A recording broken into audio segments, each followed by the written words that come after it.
Il faut que tu connaisses ces vérités. Mais malheureusement, nous vivons dans une génération qui a tout perverti. Vous avez normalisé voilà, les choses impures, vous avez normalisé les abominations, vous avez normalisé les choses insalubres. C'est ce que vous avez normalisé tout. C'est ce que vous faites. C'est ce que vous avez. Voilà, mais attendez, nous sommes dans une génération qu'on appelle la génération Z, n'est-ce pas? La génération des réseaux sociaux. La génération des choses insalubres.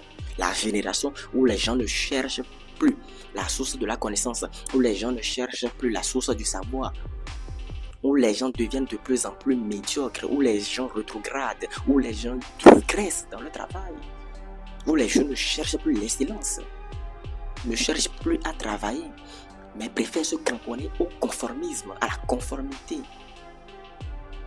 préfèrent se cramponner au suivisme. Parce que lui fait ça, moi aussi je dois faire ça. Il est dans telle chose ignoble, moi aussi je dois être dans cette chose ignoble. La conformité, le conformisme. C'est ça la génération Z. La génération Z qu'on dit souvent partout sur TikTok, voilà un peu partout là. C'est ça. C'est ça la génération Z. Mais vous ne soyez pas comme eux.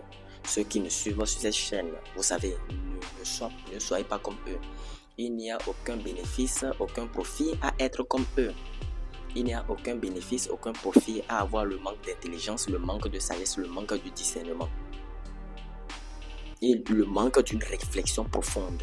Aucun bénéfice, aucun profit à être médiocre, à s'engouffrer dans le mal, à rétrograder, à être de plus en plus perverti par les choses immondes, obscures de ce monde.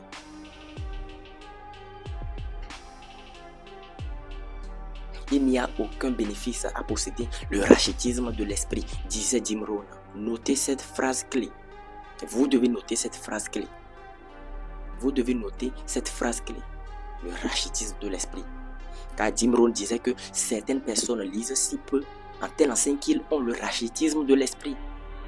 Ils ne veulent pas nourrir leur intellect. Nous vivons dans une génération où les vérités sont larges. Les vérités, oui, bien sûr que les vérités sont mélangées avec les mensonges. Il faut avoir le discernement pour reconnaître une vérité d'un mensonge. Vous comprenez? Mais nous vivons dans un monde où les connaissances sont gratuites. Partout sur Internet, le savoir est gratuit. Mais les gens ne veulent pas chercher ça. Ils veulent voir leur vie améliorer. Ça ne se passe pas ainsi. Les gens ne veulent pas se changer eux-mêmes, mais veulent quand même changer les circonstances.